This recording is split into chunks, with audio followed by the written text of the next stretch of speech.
Motorcycles, isa sa mga sikat at stylish way to travel and race. Sigurado ako curious ka about sa two-wheel vehicle na ito. Maaaring nakita mo na ang mga motorista na lumulusot through the traffic pero parang ang dali-dali lang. Or baka naman gusto mong makisabay sa iyong mga tropa na mga motorista rin. Pero napansin mo ba na may mga iba't ibang uri ng mga motor? Ano ba ang difference nila at saan ba sila ginagamit? Keep watching mga Kamoto Asia. Sa video ito, tutulungan ko kayong alamin at intindihin ang different types ng motorcycles at kung ano-ano ang mga purpose nito. Hello mga Kamoto Asia! Welcome back sa aming YouTube channel. At kung bago lang kayo dito, don't forget to hit like and subscribe para lagi kayong updated sa mga bagong informative videos namin tungkol sa pagmumotor. Start tayo sa standard bike. Ang standard bike, also known as naked bike, ay isang multi-purpose na type ng motor. Karaniwan sa mga ito ay mayroong 125cc to 1000cc. Ito ay good for beginner riders at ito rin ang commuter's favorite dahil kayang-kaya nitong bumiyahe on-road at off-road.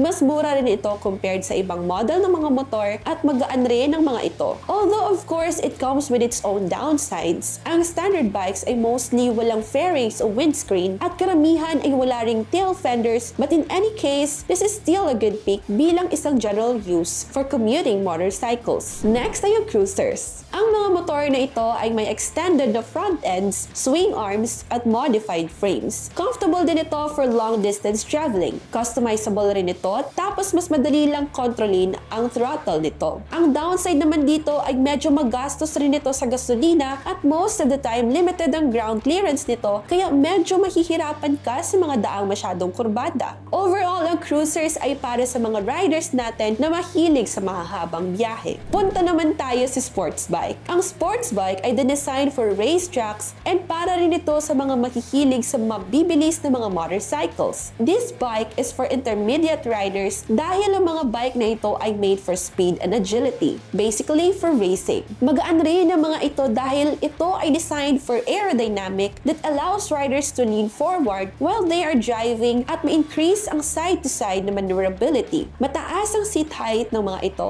kaya it's good for tall riders. Downside naman ay medyo uncomfortable ito for long rides then no space for storage so no space for repair tools. Isunod natin pag-usapan ng dual sport motorcycles. Ang dual sport motorcycle, also known as adventure bikes, ay ginawa para sa on-road at off-road rides. Matitibay rin ang mga bike na ito compared sa ibang motor sa ating listahan. Though ang downside nito is medyo may kabigatan ito. Hindi rin ito made for speed. Let's now discuss motocross bikes. Ang mga motocross bikes ay ginawa para sa mga motocross racing kung saan kinakailangan ng motor na tahakin ng daan na may jumps, obstacles, corners at whoops. Built rin ito para mag-maneuver and navigate through difficult terrain ng mabilisan while still being stable enough. Magagaan ang mga motor na ito which increases the responsiveness ng engine. Ang downside naman ng motor na ito ay the fact na built for motocross lang talaga siya and not recommended for daily commuting dahil kadalasan wala itong headlights, mirrors, para mas gumaan lalo ang motor and be more optimized for motocross racing. So if for commuting ang habol mo sa motor, this type of motorcycle is not for you. Last but not the least, scooters. Ang scooter ay isa sa mga sikat at affordable options of all motorcycles na nasa ating listahan. Pwedeng-pwede ito for city usage, mas maneuverable din nito at a lower speed. Mostly ang engine size ng mga ito ay nasa 125cc to 750cc lang, kaya lightweight ito and very manageable for female and male riders alike.